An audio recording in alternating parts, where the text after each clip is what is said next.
The most American thing you can do is deny your failures. So in that way, Trump is the most American candidate that's ever existed. Trump announced that he is running for president in 2024. And the crowd goes wild. It was quite possibly one of the most underwhelming experiences. So here's the way it went down. I got the time wrong. On time change, I f***ed up. So I was like, oh, I'm ready for this. Where's it at? And then I'm like, well, I've got an hour or 2 hours until it even comes on. So I went to the dispensary, got out of the house, got some of that dank herb, which I'm trying to smoke a little bit less, but I felt like this was a good time for it. Made a little dinner, made some mule deer that I shot last weekend, which was very nice. Good times. Made some mule deer, did some things, and watched this event. And by about 10 minutes in, after he actually announced and just kept rambling, I was like, I just quit listening. I was watching the Breaking Point stuff. And usually even when Breaking Points is boring, and that happens sometimes because they cover the news and sometimes the news is boring. And I appreciate that. Even watching them, I was like, I'm so bored listening to these people talk about this. And I can't be the only one. I mean, let me know. Please let me know if I'm the only one that was like, holy shit, that was boring. Like, this guy should have announced this at a rally with people that were excited. He didn't even seem like himself. I was like, who is this guy? And it's like, it's kind of like the Wizard of Oz. You know what I mean? It's like you finally saw behind the curtain. At the end of the day, it's like an 80-year-old man who's painted orange and just is exhausted. And of course, I mean, he's exhausted. He's exhausting. He's thirsty. He's desperate. It's not, Trump had created this facade, right? That was his whole brand, was making the Trump name a brand that seemed, I don't know, it seemed rich to people who weren't rich. That's what Trump is. That's what Trumpism is, right? It seems nice if you don't really know what nice shit is. You know what I mean? Like, it's tacky as f***. It's like Kid Rock nice. That's what you know what I'm saying? Like that, it's that vibe. Now, Kid Rock is legitimately wealthy, but you see what I'm saying, right? And even the announcement was like, Mar-a-Lago, even looking at that room, is like, it's gaudy as f***, right? Just like, it's gross. It's from a different era. It worked in the 90s and in the early 2000s. And it lingered on. He became the president because Hillary Clinton was a terrible candidate and ran a terrible campaign and was anti-democratic in the way that she handled the primaries. It was gross. The DNC is disgusting. We all know this. But it's like, I feel like the sugar high is over here. I feel like the sugar high is over. And it almost felt like a distraction from the real world that just didn't land. That's what I was looking at. This reminds me of when Neil Young left Spotify over Joe Rogan, and people were like, who f***ing cares? You know what I mean? It's like he made this bold announcement, I'm leaving Spotify because of Joe Rogan's anti-vax, whatever. And it was like, bro, how many people listen to your shit a month? 400? Leave us the f*** alone. And it felt like that. It's like an old rock star coming out and trying to play the hits. If you ever went and watched Bob Dylan toward in the last 10 years, it's it's not really Bob Dylan, I went and saw the Eagles in 2010, I think, right? And they're still doing shows, but it was I saw the Eagles for sure. It was the guys. But it wasn't me seeing the Eagles in the 80s. You know what I'm saying? It wasn't the same show. It was a show, and I enjoyed it, and they could still sing pretty well, but it wasn't the Eagles. And I knew that because my stepdad had seen the Eagles in their prime. And he was like, yeah, dude, they used to put on a fucking show. And so it's it felt like a washed up rock star trying to reach into the greatest hits. I mean, the guy talked about there hasn't been an Islamic attack in the United States for 30 years because of him. It was the weirdest. It was what? What in the is this guy talking about? And I really wanted to go through the thing and pick out a few things, but there just wasn't that much there. There's not that much to say. We can have the clip where it's hey, and I'm running for president. People are like, yay. But even the applause, even the excitement, even the buzz, it didn't have that, And when he was doing rallies for other people, not that I stay in tune with those, but they were pretty good. And I feel like he could have come out and been say a few of the things people want, like back to maybe build the wall, maybe talk about critical race theory or the radical left, like the things that people want to hear about, which most of it's just rhetoric, right? There's not coming out with policy plans. Just do his thing, right? The greatest hits and be like, that's why we're going to make America great again. I'm running for president in 2024. Like, let's do this thing. This is our campaign. Get everybody hyped. Everybody screaming. It's 10 minutes, a 10-minute speech. Cut that bitch off and get the out of there. And then let the media speculate on what you're going to do, how it's going to go. Oh my goodness. Because if you manipulate the media into that, they'll speculate all week long. That's all you hear about. Is like talking about this because you left so much room for the imagination to run wild, right? You should just be giving them a little sample and let them run with it. But he didn't do that. He bored the pants off of everybody. Honestly, almost as bad as Joe Biden in the way that he just rambled on and on,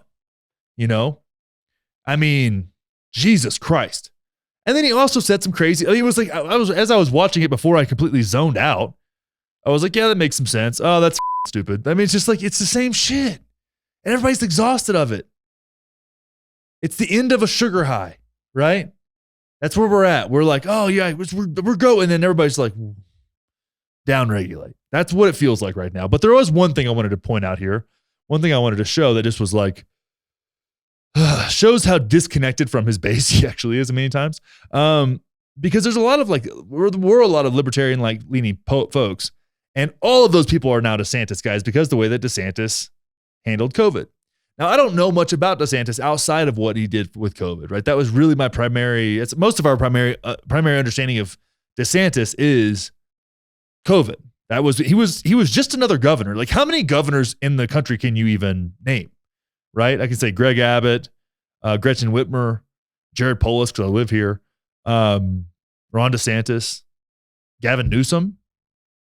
I forget the lady's name in New York. I don't know. We don't know that many, right? I mean, maybe you know more, but you don't know 50, I'm assuming, right? And pre-COVID, Ron DeSantis was just the governor of Florida. And then thanks to the way he handled COVID and the way that he was attacked for it and then justified in his actions, he became a celebrity. I don't think pre-COVID, Ron DeSantis was thinking he'd be running for president in 2024. But now all he has to do is just sit and wait for 8 months and then denounce whenever Trump's at his lowest, which is going to be we're going to get bored of this. Americans just get bored. Like, that's part of the problem here is that people just have zero attention span. It's crazy. So anyways, let's listen to what Trump has to say about drugs. Now they're getting $4 billion. We will wage war upon the cartels and stop the fentanyl and deadly drugs from killing 200,000 Americans per year. And I will ask Congress for legislation ensuring that drug dealers and human traffickers, these are terrible, terrible, horrible people who are responsible for death, carnage, and crime all over our country. Every drug dealer during his or her life on average will kill 500 people with the drugs they sell. Every drug dealer in his or her life on average will kill 500 people with the drugs they sell. That is some Nixon Reagan era nonsense. Listen to those words. Every drug dealer will on average kill 500 people with the drugs they sell. That is the dumbest. I think you could probably sell just fentanyl and not kill 500 people. That is the dumbest thing I've ever heard in my life. And listen, I've had drug dealers. I don't have one now, but I've had drug dealers, right? Well, no, I still do. Delightful people. Always been great. Maybe someone want to take advantage, especially with college students and buying weed and stuff. But like, a lot of you had drug dealers. A lot of people in this room with him have drug dealers. And there's nothing better than a good drug dealer, guys. There is nothing better than a good drug dealer. We know that. And also, when it comes to this, right, the fentanyl ideas and whatever, if you want to stop fentanyl deaths, then you should just make test kits like readily available and all over the place. Test kits are easy to get. I've got a bunch of test kits at our house here. I won't take shit without testing it.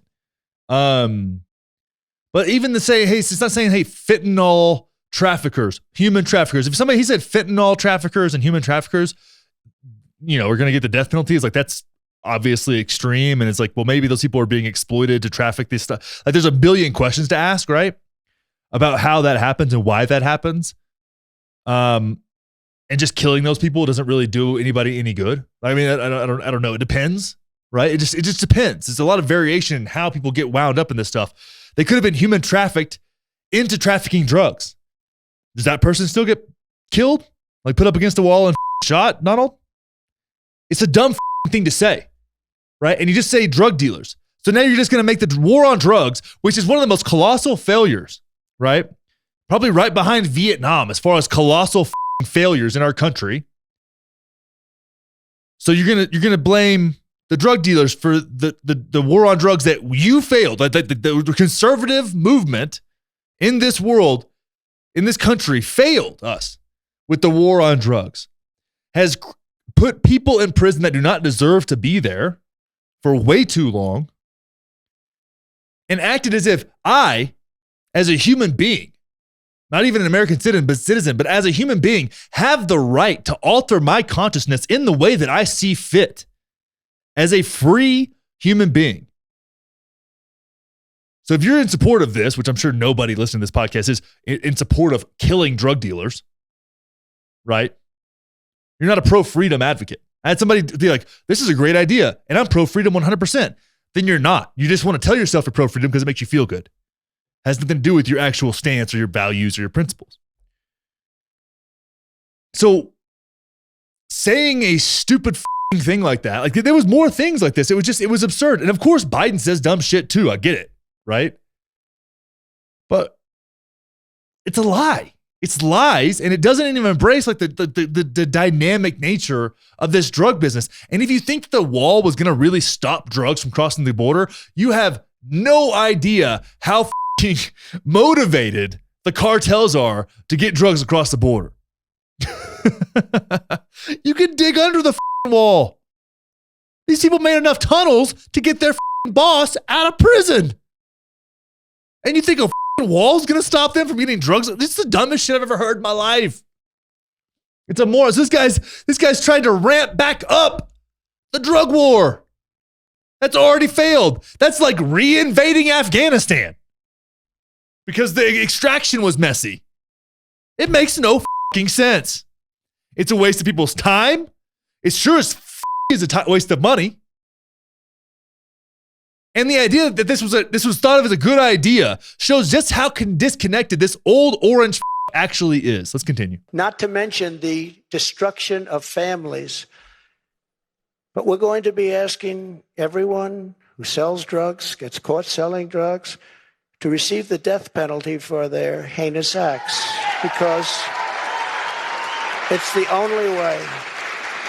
It's the only way? We don't need any more blue ribbon committees. I don't like to say this, and I don't even know if the American public is ready for it. And a lot of my people say, please don't say that, sir. That's not nice. They kill 500 people each on average. Who told him that?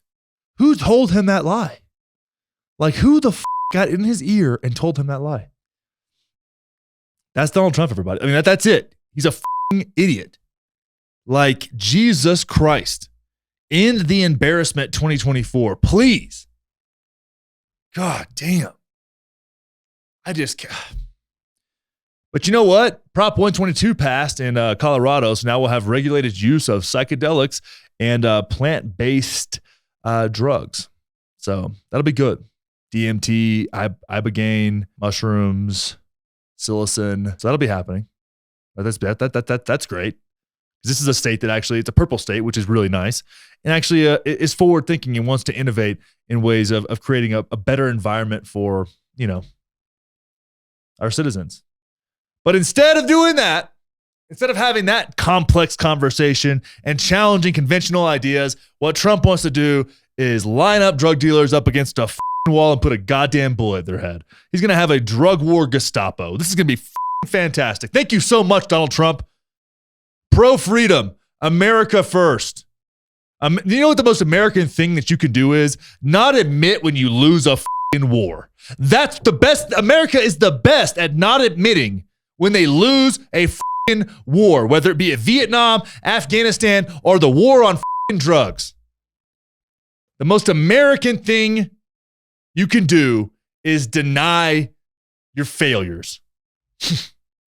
So in that way, Trump is the most American candidate that's ever existed. I want to share with you what it takes to create this kind of content. I have to sift through piles and piles of bullshit from political ideologues that are completely ridiculous and try and find the truth. I've got to go from the left to the right to the center, all over the place. It's exhausting. I'm losing my fucking mind. But one thing you can do to help me out and help my mental health is subscribe to this channel. Turn on post notifications, like this video, leave a comment, just something, please. I'm losing my shit and you're the only one that can help me. Subscribe to the channel.